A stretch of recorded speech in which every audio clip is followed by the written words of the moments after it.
So what we have here is the Museum of Lost Childhood. The aim of the project is to talk about loss primarily, but also for me to work through a few things for myself. As a child, I was diagnosed with leukemia, and at the time I didn't really understand it. It was difficult. But as an adult, I'm kind of coming to terms with what happened to me, and it's becoming quite difficult to process. So I wanted to create something that was both cathartic for me, but that I could involve other people in. The thing this project revolves around is my hair that I lost, and the childhood that I lost around 2.5 years. To the actual cancer, and I have lost considerably more to the after effects. I suffer from ME, psychological issues. I'm just generally less mobile, so that's very difficult, knowing how much time I've lost to something that only happened over a relatively short space of my life. So I wanted to work with my hair. I kept the hair that I lost when I first went through chemo, but I lost my hair 3 times. But this was the first lot of hair that I lost. I took my hair, the hair that fell out, and I put it inside little vials like this. I decided that I wanted to give them as a kind of trade. So we're talking about loss. I wanted to take people's stories of loss and trade them for something that I lost myself. So I placed the hair in these little glass vials like this, and I numbered them so that they had addition numbers like artprints. The idea was people would come in, put their story of loss on a piece of paper, and I would trade it for this vial of hair. So basically the paper, it contains seeds. This is in relation to the Malcom X quote saying, every loss contains a seed.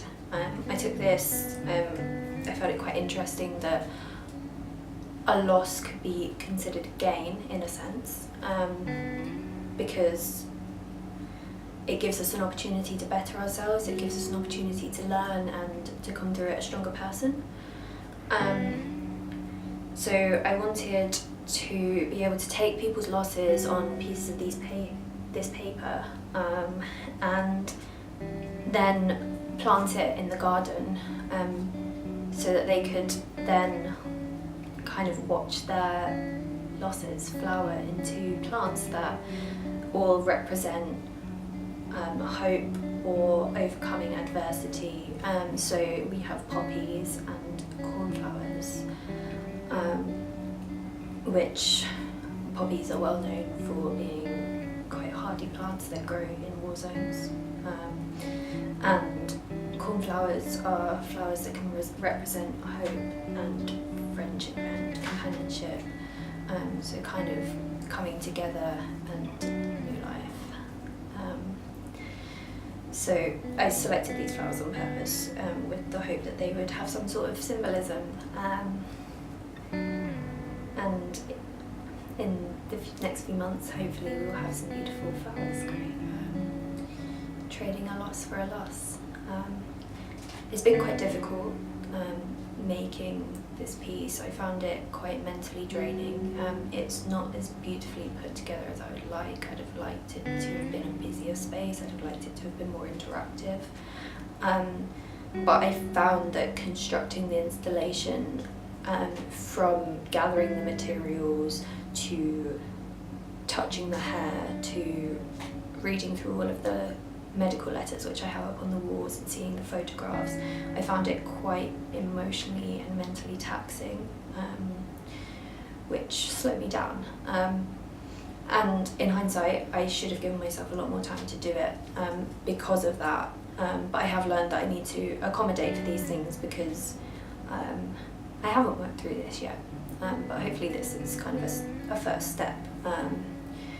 And yeah, I think it was quite beneficial to physically let go of some of the things that I've been hoarding from my time in hospital, to physically give away pieces of my hair, which is something that I hold very dear to myself. It was quite uplifting and quite